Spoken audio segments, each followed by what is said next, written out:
सवाल ये है कि कोई बंदा नमाज पढ़ रहा है और वो नमाज के दौरान सामने तहरीर देख लेता है। जैसे आजकल बड़ी बड़ी घड़ियां हैं मस्जिदों में अवेजा, उनके हिस्से भी वाज़े तौर पर नजर आते हैं और डिजिटल होते हैं।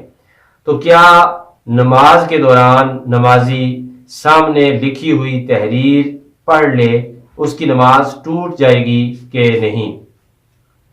इसका जवाब अल्लामा अलाउद्दीन अल खिस्कफी रहमतुल्लाह तआला अलैह अल-मुतवफ़ा 1088 हिजरी ने अपनी मारूफ तसनीफ दुर्र मुख्तार में दिया है। आप फरमाते हैं कि दो पहलू हैं इस मसले के। एक पहलू तो यह है कि अगर किसी ने वो तहरीर पढ़कर समझ ली है, तलफ़ुज़ उसका नहीं किया, यानी होंठ नहीं हिलाए, जुबान को जुम्बश नहीं दी, तो उसकी नमाज टूटेगी नहीं। सवाब में कमी आ जाएगी मगर नमाज उसकी हो जाएगी, नमाज नहीं टूटेगी। समझने से, यानी कि सामने लिखी हुई तहरीर समझ ली तो उसकी नमाज टूटेगी नहीं, बल्कि उसको सवाब की कमी लायक होगी। अगर उसने तलफ़ुज़ कर लिया, मतलब लिखा हुआ है जी 8:12, तो वो देखता है सामने और साथ तलफ़ुज़ भी कर लेता है, मतलब दिल में पढ़ लेता है, जुबान जरूर हिलाता है उसके लिए 8:12, 8:12, ये दिल में पढ़ता, आवाज नहीं आती लेकिन उसके होंठ हिलते हैं उसके तलफ़ुज़ के लिए।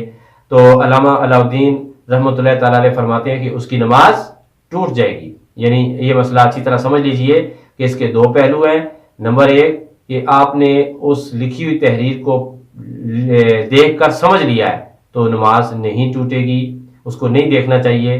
दौरान क़याम आपकी निगाह सजदे पर होनी चाहिए, मगर बफर्ज़ महल आपने देख भी लिया है लामुआला तो आपकी नमाज टूटेगी नहीं। समझ लिया है तो आपकी नमाज नहीं टूटेगी। हाँ, आपने तलफ़ुज़ कर दिया है, आपने उसको पढ़ लिया है, आप उसने अपनी उसकी अदायगी, आवाज़ आए या ना आए, आपने ज़ुबान उसके लिए हिला दी है, आपने दिल में पढ़ लिया है जो कुछ सामने लिखा हुआ है, ये बलगल उला भी कमाल ही है, कोई भी वक्त है, कोई चीज़ भी है, तो नमाज तलफ़ुज़ करने से, तलफ़ुज़ अदा करने से टूट जाएगी। उम्मीद है आप सबको ये मसला समझ आ गया होगा।